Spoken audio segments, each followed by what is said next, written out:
Hey guys, we're back with some more Blade. So in this time, well, we'll be going over some of the more quote-unquote harder dungeons of Blade. So if you guys are just brand new to the game. So, first dungeon here, we're in Desolate Tomb, and of course I'm in normal mode because I'm not doing hard mode, mainly because we're here for the normal modes. Because I don't recommend you do DT hard mode until you do some, mechanic researching, because DT on the last boss and on the first boss, they do have actual mechanics other than just DPS, so be very careful about that, which I actually don't have a guide on DT hard mode, so maybe later on, but the first boss for DT, very easy, just DPS and just kill everything in sight, and if you kill everything in sight, you should be fine. Second boss is a little bit tedious though, because you gotta like wait for him to come back, transform himself and let us attack, because he doesn't allow us to attack while he's in this ball shaped form. So I have no idea how this could work, but no, this is normal mode. And hard mode, this guy right here, you can actually DPS him down faster than you can, than he can transform. So, you know what? That's why I do hard mode. And the hard mode version of this guy is literally the same thing, except we just out DPS him before he does any mechanics at all. So, relatively easy, nothing too hard. And of course, he finally transforms and finally lets us destroy his life. Now, the last boss on DT, there is very little mechanic if you do it on normal mode. Now, if you do this on hard mode, there's quite a bit of mechanics so that you don't die instantly. But normal mode, everybody just kind of DPS and hopefully doesn't die. Now, after a certain percentage, the boss will like jump in the middle and he will like he'll look for somebody and then he'll mark him. Now, if he marks somebody, that person is gonna get this electricity jolt that he's gonna shoot at you. In normal mode, all you gotta do is stand close to that person with the mark, and then they don't die. If you don't, well, the boss just kind of does a lot of damage to you with that electricity beam. Other than that, he doesn't kill you in any way, shape, or form. In hard mode, there will be these two orbs that will appear, and let's just say the mechanic for it is kind of confusing, so I'm not gonna put it here, mainly because this is normal mode. And if you guys are just hitting that 1k breach mark, then it's pretty nice. It's pretty nice to do this normal mode and clear it relatively fast. And that's basically it for DT. Normal mode, really easy. Nothing really you gotta really worry about. So yeah, that was DT, guys. Super duper fast, right? DT can be cleared in about 10 minutes, 15 minutes, depending on your party. But that's basically about it. So, we're here in Naryu Foundry. Now, I decided to skip the first boss because the first boss is not really a boss. He's more of like a little obstacle because we just kill him super duper fast. But this boss right here is Rocknar. Now, Rocknar can be a little bit annoying in hard mode. And you guys can see on the upper side corner, that is hard mode. So, if you're doing this on normal mode, instead of having a bunch of flowers spawn that you guys just see, he only spawns 2 flowers. Now, what you gotta do is just take the 2 flowers, and that's all you gotta do. That's literally all you gotta do is take 2 flowers, and he won't heal. In hard mode, you guys just saw us in hard mode. In hard mode, he takes a lot of flowers, and those flowers heal him really fast. And also, same thing in normal mode, all you gotta do is stun when he says the firewall is incoming. So when the firewall comes, all you gotta do is just stun the enemy and let one person aerial, and that's all you gotta do. One aerial and get him over the fire. In hard mode, if he touches that 3 times, instant wipe for the entire party. In normal mode, nothing happens at all, but he does heal 5% of his HP, which can be a little annoying. So just make sure you just do the mechanics correctly and everybody will be nice and happy. Also in hard mode, this guy heals a lot more, so be careful of that as well. But that was easy, right? Rocknar, not too shabby, not too hard. And then the last boss for Naryu Foundry is, funny enough, the same thing as the boss in normal mode, right? It's kind of funny. They're actually the exact same thing, and all you gotta do is just DPS. No matter what you do, just DPS, and everything should be nice and shiny. Not too hard actually from the boss. And also the legendary drop for here has, for some reason, I feel like it's been increased quite a bit, because I've been seeing so many belts. Alright, I've been seeing all these belts be popping up everywhere. So yeah, I've been seeing them a lot. So just, you know, if you see a belt, pick it up. Really easy. And yeah, this guy, we have really good DPS, so that's why he's dying really fast. But if you guys have a entire party of just, you know, pretty relatively new players, it could take a little longer. But this is our fight of Acromore, and you guys saw there, right there, a legendary just dropped. So, and I think we gave this one for free as well, so nothing too difficult for the for Foundry as well. So that's the only thing that I do not like in normal mode, is that the drop chance for it has been pretty, you know, decreased, but the hard mode is been dropping quite a bit of belts. Maybe it's just my luck, but anyways, we're gonna move on to the next dungeon, and the next dungeon is Naryu Sanctum. Now Naryu Sanctum has 3 bosses. Now the first boss is this giant granite, right? He's this big granite, that guy, and he's actually really easy in normal mode. And in hard mode, there is one more thing that he does, and he also creates fake soldiers. But we're not going to talk about hard mode. We're talking about normal mode. Normal mode, very straightforward. DPS until he jumps. He does a thrashing attack, and this thrashing attack he goes a berserk attack, and he just kind of hits everybody. If he hits you, he'll daze you for like 3 seconds, and you know, nothing too scary at all. So it's right when he does the attack where he jumps back in the middle and he creates the Naryu Sanctum, the Naryu soldiers, and that allows them to you know, stack them in place. So the only hard mechanic here is putting the soldiers in place. Alright, putting them in place. That's the only hard part. Everything else is super duper easy, I promise. Okay, so all you gotta do here is, I'm gonna try to stack them. We're gonna stack them like this. There you go. Alright, that's really easy, right guys? That's really easy. So do that. Bam, you break his shield. Now the reason why you want to break his shield is that because you get a burn phase where you burn him really fast, and you do a lot of damage during the burn phase. Other than that, he is really easy boss. Nothing too hard, nothing too you know, scary there. The AoE, the first AoE you can dodge with just, you know, your iframes. The second one, you kind of want to have home block, or home block should be already be, you know, on you, so that you can avoid both of the attacks. So pretty easy there, and we just decided to burn him the second phase. I don't think he gets to the first phase. No, I don't think he gets to the second phase because we just burned him so fast. But pretty easy stuff, right guys? Really easy stuff. Iron Granite, simple, fast, fun. I like it. So next boss, really easy as well, is the annoying mini boss. Now I call this guy a mini boss, and I did not include this on my Naryu Sanctum guide, mainly because I thought he was really easy. But some of you guys have mentioned that you guys are having some struggle with this guy. So you know what? He's here now. He's really easy. All you gotta do is just jump the waves, and the tank should mostly keep the boss away from the party.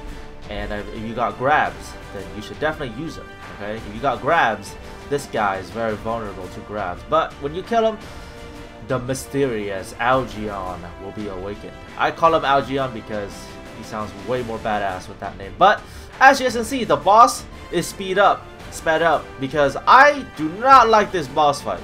The only reason why I don't like it is that it is way too long, and the mechanics are really simple. Maybe a little too simple, but really easy boss fight.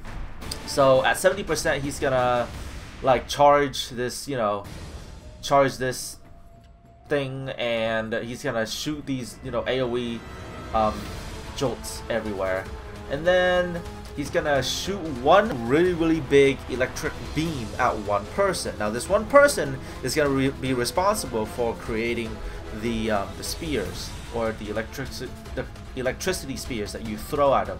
There it is. That was the big electric bolt or beam, as you call it, whatever. But all you gotta do, pick it up, throw at the boss. 3 million damage each. Really easy. Sounds simple, right? The thing is, the boss just takes so long to kill. The boss just takes so long to kill, so that's why it's a little bit annoying to do this boss. But other than that, Naryu Sanctum is very worth it because it is 7 gold. Same thing for Naryu Foundry. They give you a lot of money. So be sure to do Naryu Sanctum and Naryu Foundry every single day, mainly because they give you a lot of money, and I'm pretty sure everybody enjoys money. So yeah, pretty easy boss. Mainly, yeah, I sped this up because this was way too long. But other than that, guys, Algion, very simple boss. Dodge the AoEs, dodge all the simple stuff, and everything should be nice and shiny, and yeah, easy kill, easy life, and that's it. So before you get to the actual boss, there's actually one more mini boss that you gotta get through. He's just annoying, and I decided not to put him in here because, again, he's just annoying. But last but not least, we got our awesome boss, my man Xanos, right here. Okay, now Xanos has very interesting attacks. His attack patterns are really simple to do, and I'm not really gonna go over it because quick summary guide here. So we quick summary guide, not guide, quick summary guide, and that's pretty much easy. So I think at 80%, yeah, 80% he goes into this mode where he makes the entire battlefield black, and there's only one area that is visible to you. Now if you are in that black area, you die. If you are not in that black area, you live. Sound great, right? Easy so far. And then all you gotta do is just CC. I'm pretty sure we are, I'm past that by now, but CC him, don't let him heal. Now if you guys fail CC, there is a way to somewhat decrease the rate that he heals, because if you don't CC him, he heals quite a bit. Alright, he heals quite a bit. So to negate that, you can use a status effect called Deep Wound. That makes it so that his recovery is half, so he doesn't recover as much over a period of time. So make sure if you fail, you put on something with Deep Wound. So therefore, it is a lot easier for the party to keep up with the DPS instead of him healing like 30%, because he not 30%, he can heal like 10%, but like he heals it so fast that the party will not be able to like DPS him fast enough to where it'll matter. So Deep Wound is really gonna help in Xanos' fight. Other than that, he repeats it 3 times in a fight, one at 80, one at 50, one at 40, and then one at 20. So 80, 40, and 20%, pretty easy stuff. If I'm wrong on the percentage, correct me or put it down on the comments below. But 3 phases, simple, easy, and hopefully you guys are doing Naryu Sanctum every single day, because Naryu Sanctum gives a very powerful bracelet that every single class should take, mainly because it's very important for assassins, BMs, Force Masters kind of need it, but not really. Summoners, I'm pretty sure Gunslingers need it. So Gunslingers and Destroyers and BDs need it quite a bit. So make sure you get it, because it's a very good accessory to have, and it is the first accessory that is a buff to one of your attacks, so that you can do more damage. Alright, more damage is always good damage. But anyways, guys, that's basically it. Not too bad of a fight, and let's move on to the next fight. Alright guys, so the next one is Iron Tech. This is the first boss, Iron Monkey. There was technically a mini boss at the beginning, but relatively easy. So this is where the Iron Tech does have somewhat of a real mechanic. Alright, so first boss, Iron Monkey. So there's gonna be 4 roles: tank, robot killers, and farm mark. 3 rolls. Okay, so robot killer. If you are a robot killer, you are a 3, and you take the first electricity charge that the boss gives you. If you are a farmer, you are the person that does not take the first electricity charge, but you take the second electricity charge, and you will be directing the jumps. Very, very simple, right, guys? So as you guys can see, we're already into the fight because I was still talking about Naryu Sanctum. But anyways, it's fine, right? So if you're a farmer, all you gotta do is direct the jump and make sure that the poles, they do not, you know, explode on each other, because if they explode on each other, that is an immediate party wipe. I'm not kidding. That is an immediate party wipe, and everybody dies. Everybody dies. But if you do this correctly, the boss will actually stun himself. And when he stuns himself, ooh, that's gonna be some good, delicious DPS burn. So, if you are the tank and you got hit by one of those electricity conductors, you die on the next one, because the boss gives you a very, very, very annoying, you know, big AoE explosion, and when that thing goes off, you die. Yeah, sound great, right, guys? Super fast Iron Tech run, but we're on the second boss now. This is, I wouldn't say that he's a second boss. He's more like an obstacle, but it's only, Iron Tech only has 3 bosses, and this guy is just kind of a time waster. He doesn't really do anything special. All right, he absolutely does nothing special. All you gotta do is kill his robot buddies, and when his robot buddies come down, he's like, oh no, I gotta save my friend. I gotta save my friend. So then he's just gonna do his thing again and go back up. And here's the funny part, right, guys? He died. He had 64,000 left. That was one more hit of my Dragon Tongue and he could have died. But the game says, nah, you suck. So therefore, he went back up and he gained back like 100k. Hello? That's a little bit too much. But that's it for the second boss. Relatively easy. And then we are on Yang. Now, Yang is really, really, really fun fight. And the main thing is, his music is awesome, okay? So when he's 50%, he's gonna do phase shift. Otherwise, if you're not 50%, keep DPSing, and the tank will hopefully know what he's doing and hopefully don't kill the party. Because if Yang loses aggro on melee tank, oh, that's bad, because he then shoots these projectiles that will daze everybody, and therefore you do not want to lose melee tank. So you don't want to get dazed every 10 seconds, do you? So that's not good. That's not good. All right, so 50%, he's gonna activate during some part of the fight. He's gonna activate security, and then when he's at 50%, he's gonna do phase shift. Now, what phase shift is that he's gonna jump to the farthest player. Okay, he's gonna jump to the farthest player, so he's gonna jump away from the tank, and the tank is gonna be the new farthest. And then well, the tank is supposed to be the new farthest, but I don't know. Some people would like to be farther than that. But he's gonna shoot this laser. Alright, now when he shoots the laser, okay, he's gonna give everybody these special orbs on your head. Now these orbs can be blue, yellow, or red. The first conduct, okay, the first conduct is blue and yellow if it's 2 players. It will be 3 blue orbs if it's 3 players. And if you're with nobody, then it's red, okay? So, after a certain point, he will activate his shield, and when he activates his shield, all you gotta do is smash it apart with your blue orb. If you are not the blue orb or the same color as the shield, do not attack, because the shield reflects damage back at you, and therefore you could die because you hit him during shield phase. And well, our party is so good that we got a legendary drop in it as well. So really, really cool there. An engine dropped, and yeah. So if you guys manage to get to the second phase where his shield are yellow, second phase is yellow shield, so then just put the people with the blue orb together and everybody will get yellow orb, okay? Now, on the last phase, which is red shield, which is really rare to get to if you're puggy, especially when you're over 1,100 or 1,000. Yeah, if you're 1,050 to 1,100, you will probably never ever see red shield. But yellow shield, pretty easy. It's actually the same thing as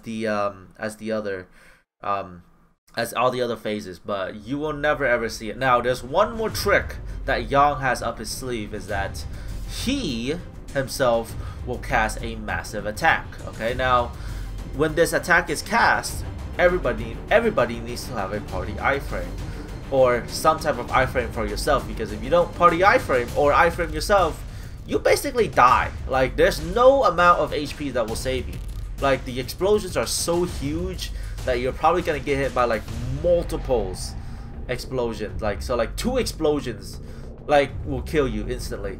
1 explosion is, you could live the first explosion like with barely any health left, but the second one will absolutely annihilate you. And then right after the big explosion, he's gonna smash the ground, creating this big wave of death.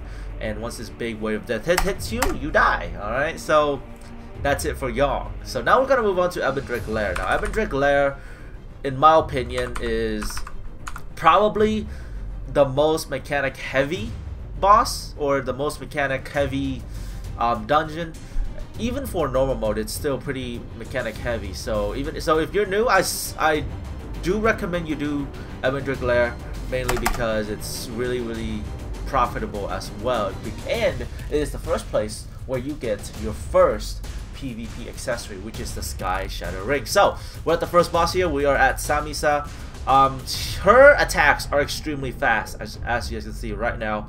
Her attacks are just really fast. So there's gonna be 3 roles: bomb, poison lure, bomb, poison lure, and bomb. Okay, poison lure. So the first poison lure is right there, when she spits these pulls at you, and then she's gonna throw this projectile. Now this projectile, you will get this number on your head, not number, you'll get this timer thing on your head, and what happens is that you gotta run into the boss as fast as possible so that it explodes. Okay, now if it explodes on her and it's done correctly, and the bomb is the one that exploded correctly, right? If it explodes, you're good. And then you want to have the person to get grabbed to be the one that's poison lure. I'm pretty sure that's the mech.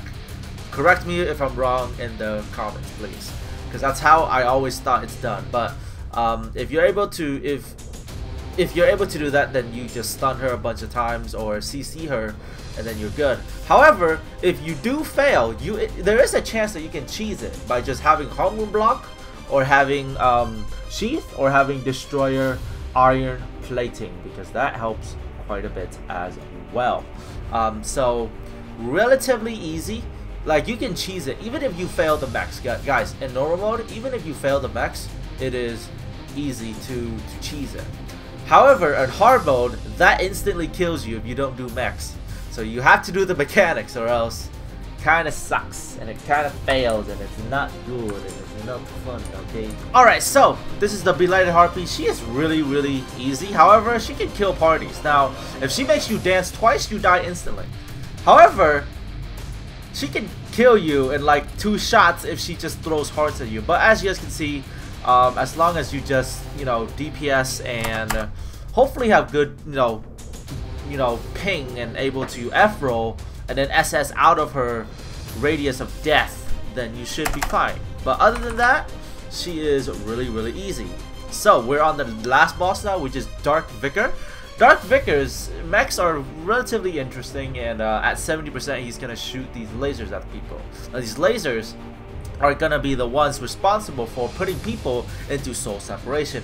When you are in soul separation, all you gotta do is kill ads. And when you kill the ads, there will be these orbs that go towards the boss, and these and the one that goes towards the boss will make him stronger each time he absorbs the orbs. But if the people survive in soul separation, they should KD the boss, and when they KD the boss, the boss will jump down and he won't do any damage to you. However, you do want to iframe the 5 massive attack. If you don't iframe the 5 massive attack, it's gonna hurt. You can get like Oko really easily if you don't do it correctly. And as you can see, his AoEs are really annoying. Even if you blindside correctly, and your blindside is supposed to be like out of the way of his attacks, but it's blindside fail. But you know what? That's fine.